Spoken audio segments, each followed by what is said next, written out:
Okay, hello everybody. Welcome to the summit. My name is Gail Ennis. I'm the CEO of Karmasphere. Before I start, I just want to calibrate the audience a little bit. How many folks in here are in the IT organization in your companies? Okay, a lot of you. Okay, great. Anybody in the line of business? Anybody in sales, marketing, operations? Okay, great. So just 2 seconds about Karmasphere so that you understand kind of where I'm coming from and my point of view. So we bring strategic analytics tooling on top of Hadoop. 3 reasons we're unique, and then I'll move on to the presentation. 1, we were designed for Hadoop, we're native to Hadoop, and we have full fidelity. Okay, you can do analytics directly on Hadoop, directly on the data. You don't need to move it, copy it, replicate it, pre-process it, abstract it in any way. Second, we give you 2 ways to interact with the data. You can use SQL language, Power language, to do pretty sophisticated analytics, or you can use a drag and drop visual interface. Third thing, why we're unique, we're built on a hub, an analytics hub, because we believe that assets, your Hive tables, your visualizations, your queries, your result sets are going to start to multiply exponentially. We're going to need a place to house those and manage them and discover them and find them so that we can share them. And we want to share them for 2 reasons.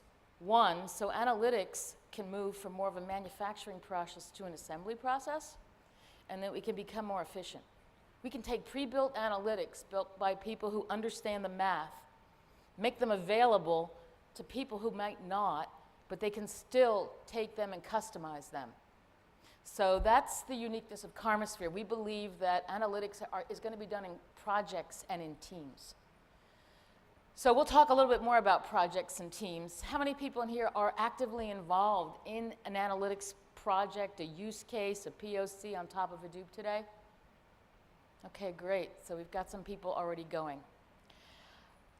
This presentation kind of steps back and looks at the big picture, not just about the technology, but why are we doing this and how can we do it in an optimized way. So Karmasphere has been bringing product to market for about 2 years. I've been the CEO for 2 years. We've talked to hundreds of customers, analysts, everybody on the planet. And what I'm hoping is I can digest that and give you some insights of the best practices that we see out there that maybe you can take back to your company next week and keep things moving forward. So that's my hope. I hope I can accomplish that with you. This is my favorite big data slide. I'm sure we all have one about how much big data there is. This is an IBM slide. Oops, clicker. Sorry, forward. Whoops, there we go. So I don't know if you can see that you are here. I mean, look at where we are. This is published by IBM last year. And look at where we are and where we need to go. So, you know, you got to step back and say, everybody in this room has an incredible future in front of them.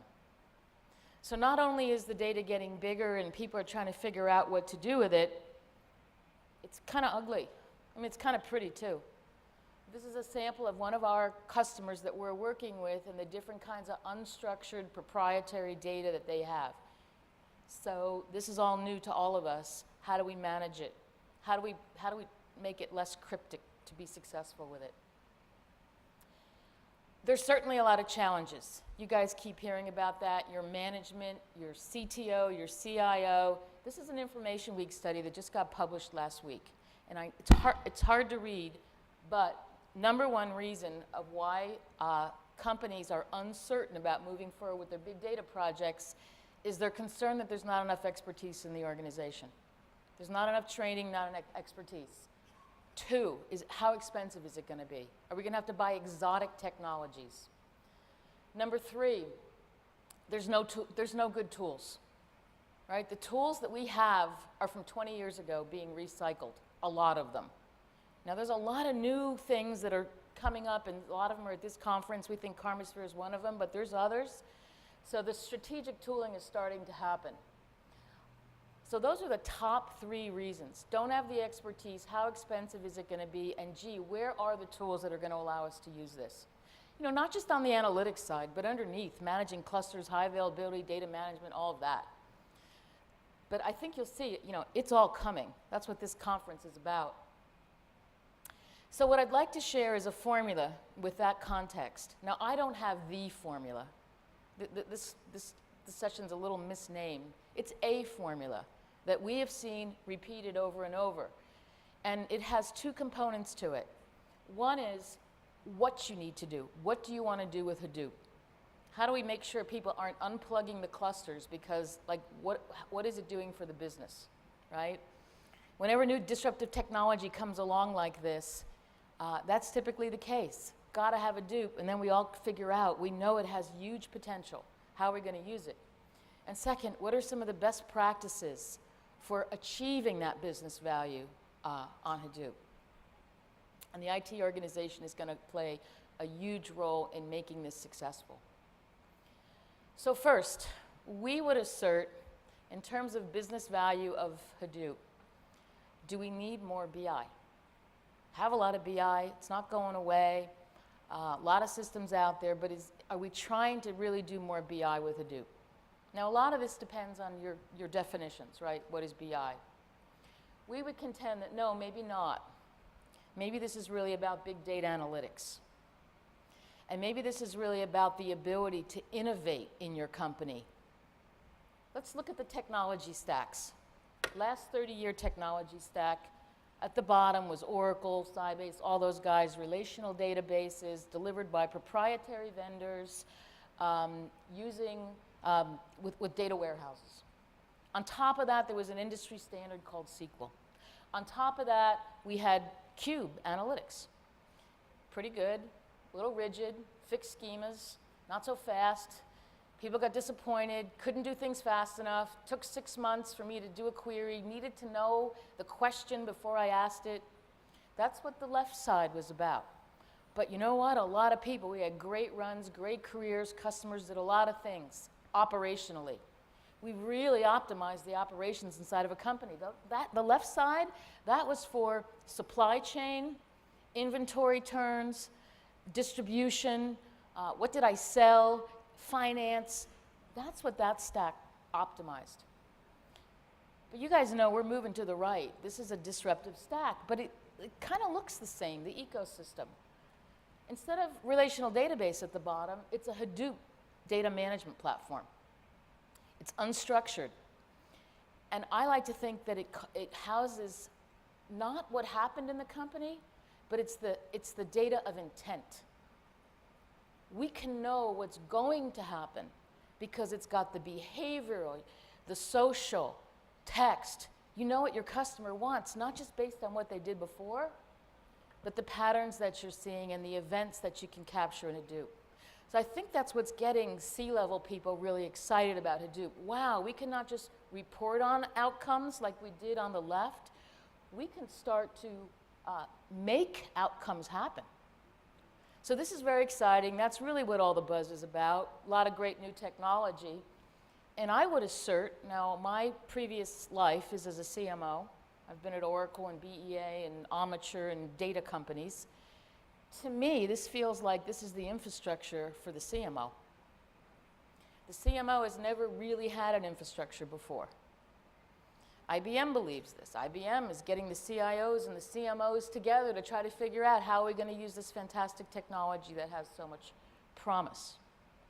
The other unique thing about this stack on the right is it's powered by the community, not by the vendors. So lots of innovation going fast. So this is what we're all a part of. We don't get a lot of these disruptions in the technology industry like we're having today. So I think we can say, wow, let's not be afraid of this thing. Let's embrace it. This is exciting. But the question is now, what can I do with it? So these are three very, very simple things that we've seen companies trying to do. Gee, what a the big new buzzword, go on YouTube, look at a lot of data scientist words. Ooh, how can I bring up auxiliary products to my customers? You know, kind of what Netflix does. You saw this, you like this, Amazon, same thing. A lot of retailers are trying to perfect that. Or, what new features should I put in my product? I'm a gaming company. I launch a game. In 2 days, I want to know exactly what options, features got used, which ones didn't. I'm a storage device. What's failing, what's not? I'm a WebEx. How many people are on it? What's the average time that it lasts? What are people doing on it? What are they using it for? Hadoop is an incredibly rich reservoir of how my products are being used and how can I optimize that. The third area are all around support. How can we eliminate support? Can we make it, can we create auto incidents instead of having the customer have to do them? This is going to be competitive advantage. So, being a CMO for all these years, I put together this little framework. There's a customer life cycle that every one of your companies has. At the middle is a customer profile, things you know about the customer. I'm not going to use the word 360-degree view of the customer because it's kind of old, but that's really some of the thought about Hadoop. How can I deepen my insight? And if I go around this wheel, at the highest level, customers purchase products from me, they use those products, and then we support them. So we've tried to categorize the type of analytics that you can apply to this life cycle. So on the purchase side, what you really want to do is optimize channel analytics. On the usage side, it's all about telemetry, instrumenting products, cars, stereo systems, storage devices, services, anything you can think of. And at the bottom, on support, it's all about response analytics. So we're trying to help the market and in our own product think about these different types of analytics and how we put more analytics in the box and how we help people kind of jumpstart these areas and give our customers some practical ideas of what you can do. So here's another really interesting use case that you have either heard of or may start to hear about. It's how do I take all those predictive models that have been built in SAS, in R, in SPSS? How can I take them out of those environments? Because they're very expensive and time-consuming to score them in a SAS environment. What if I could convert those predictive analytic models into Hive UDFs? You can do that today. We're doing that in partnership with a company called Zementis. They take a predictive model, they convert it to PMML, which is a portability language that's an industry standard, and then we convert them into Hive UDFs. Now, you can put them into Karmasphere and manage them and run them and score them on Hadoop, or you can keep them in a standard Hive repository, whatever you're using. But this is an incredible way to speed, efficiency, lower costs, and get more accuracy because now you're scoring your models on all the data.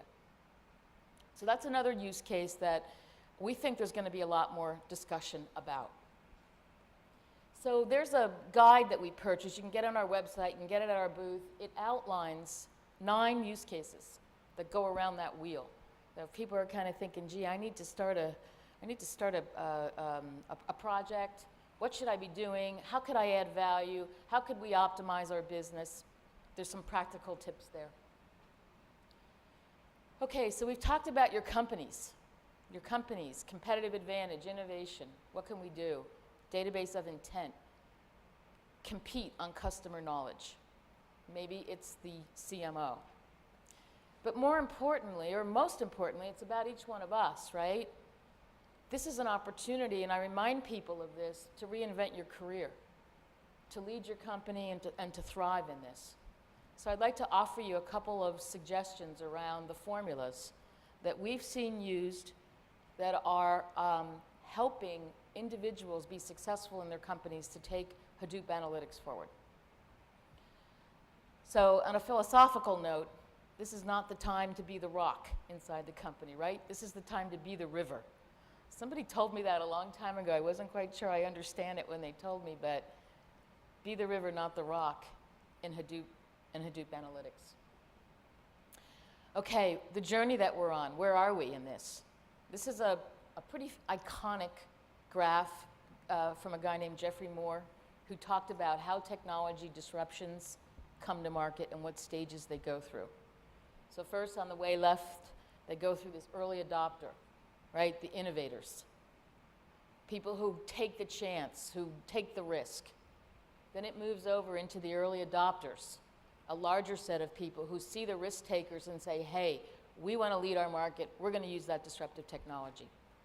From everybody I've talked to, you can see I've put where we think we are. We're just about to cross from early innovators into the majority.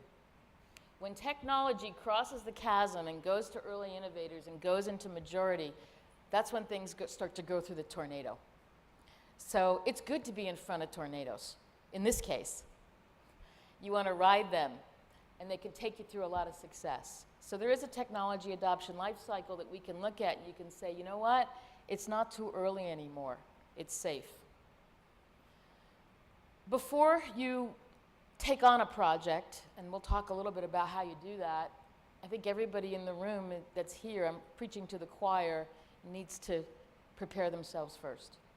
Right? You got to learn everything you can. Training, education, certification, Hortonworks, Cloudera, Third Eye. Lots of companies are offering how to get certified in Hadoop, how to get certified around analytics. So that's really important because everyone in this room is going to kind of lead the charge. Because people on the other side in the line of business, they don't know this stuff and they probably won't ever know it. So you're going to have to be the underpinning of this and be the competency center. And you're going to have to learn a little bit how to talk their language about business value if you want to take successful projects forward. So let's start with kind of number one. What we're seeing happening across all the companies that we go into now, or at least most of them, a lot of the early work with Hadoop has been isolated. We want to get it up. We want to get our cluster standing. We want to get data in it. We want to make sure it's going to work. You know, we want to understand the technology. Okay. A lot of folks are there. Now what we see, and we're asking everybody that we talk to, how is Hadoop going to cross over? Somebody in the IT department is the evangelist. Sometimes it's a data scientist. Sometimes it's an operations person. Sometimes it's an architect. Sometimes it's a data developer. But somebody in that IT organization is going to stand up and say, you know what, I'm going to create a project. I'm going to go find a line of business. Maybe it's you, maybe it's your manager, because that line of business is going to help me with the use case. And guess what? They're going to fund it. They're going to have the budget. And you're going to form a project team. Now, we haven't seen an exact formula for a project team. They're all a little different. They're unique to your company. But typically, these project teams to get going are 3 to 7 people, depending on the size. It's pretty small, depending on the size of your company. That's what we've seen. And everybody in that project team is willing to educate each other. And they're going to find a very small proof of concept. Very important not to try to boil the ocean. Take on something so big. Take on something small, get some success, get some repeatability, figure out the project teams, and then you know, innovate on that. Now, what do these teams look like? The challenge is they're pretty cross-functional. So we're working with some major storage providers, and typically there's always a product manager in the project. Could be in marketing, could be from engineering. There's usually some power analyst. You know, it could be called a data analyst, but somebody who's pretty sophisticated on analytics in the company. There's a business analyst. Somebody who maybe doesn't know the data as well, but they want to be empowered, right? They want to be able to do their own analytics. Typically, there's an architect. And in larger companies, what we're seeing now, and this is recent, they're anointing a project manager. You know, very large chip company that we're working with, all of a sudden there's a project manager who's trying to kind of, harness all the Hadoop projects. Big telco companies. So these are the folks that we're seeing forming teams. Sometimes they're doing it, at the direction of their management, or sometimes they're just doing it on their own, so they can try to drive some success forward. But that's what we're seeing. They're cross-functional, they're diverse, they're not that big, they're kind of small. And marketing seems to have the money. I put marketing here as the budget richest LOB. maybe you've seen this study by Gartner, but by 2016, they're saying the CMO is going to have more budget than the CIO. Now, whether you believe that or not, there is a trend where marketing's getting a lot more money. And also, there's this notion, this is a Gartner slide that they were giving to a bunch of marketing advertising agencies a few weeks ago. There's this new role of the chief marketing technologist. So marketing's getting their own operational technology groups so that they can partner better with you to take Hadoop projects forward. So I don't know if these things are happening in your company, but these are patterns that you can look for to see where you might want to put yourself to help be part of this incredible opportunity. Number 2, is there one tool that's going to solve all the analytics problems? This is a big debate in the marketplace right now. Everybody's debating this. Am I just going to, am I just need one tool and that's going to cover all my use cases? I think that is something we're all thinking about, right? My own view on that is no. I think you have different use cases, different people, different skill sets. There's different products out there, and you may wind up not with one single product, but a couple to be able to address your use cases. We think it's important for a solution that can support a team. That's our whole philosophy in our product. Teams can work together, work in a project, share things, go fast. It's not a single user individual event that's happening with big data analytics. Something for you guys to think about as you look at, on the show floor and look at all the different solutions out there. This is our hub. So in the middle is the analyst workspace. But on the left is a repository of all the analytics pre-built that are available to me that I can go search, discover, and reuse. Pretty interesting. On the right are some collaboration tools so we can communicate in the project. At the bottom are my timelines. Am I on time? What are my milestones? Am I going to be on, am I going to be on time? We think this kind of approach to analytics is going to be what, people are going to need going forward. Number 3, full fidelity. I talked about this. It's just something for you to think about.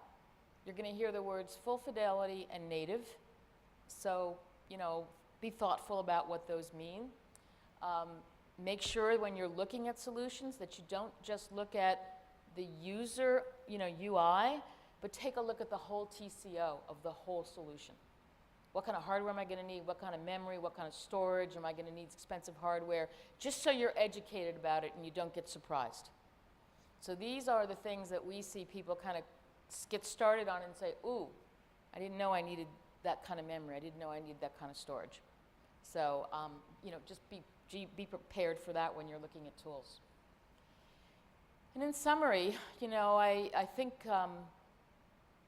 some of the realizations that are happening in the market is that in our old stack, which is on the left, the people who wanted to use the data, the analysts, were kind of at the very end of the process, right? After all the data got manipulated, pre-processed, put into a data warehouse, mapped, then the analyst got a hold of it. So it was highly abstracted at that point. With Hadoop, that changes. The analyst is right at the center of it, right in the front of it, being able to avail themselves of all the richness in there without it being all kinds of pre-processed or fixed. And I think that's going to be wonderful for the careers of analysts and for the democratization of how to use big data analytics. So I would say, Dilbert cartoon, we could all either be distracted. There's lots of buzzwords, jargon, oh my gosh, cloud, all this, we can get really distracted. But I would say don't. Let's stay really calm and seize the day, because this is an incredible opportunity for all of us, and I hope Karmasphere could help. We're here to help you in any way that you can, and I'm ready to take questions if you have any. Thank you very much for your attention.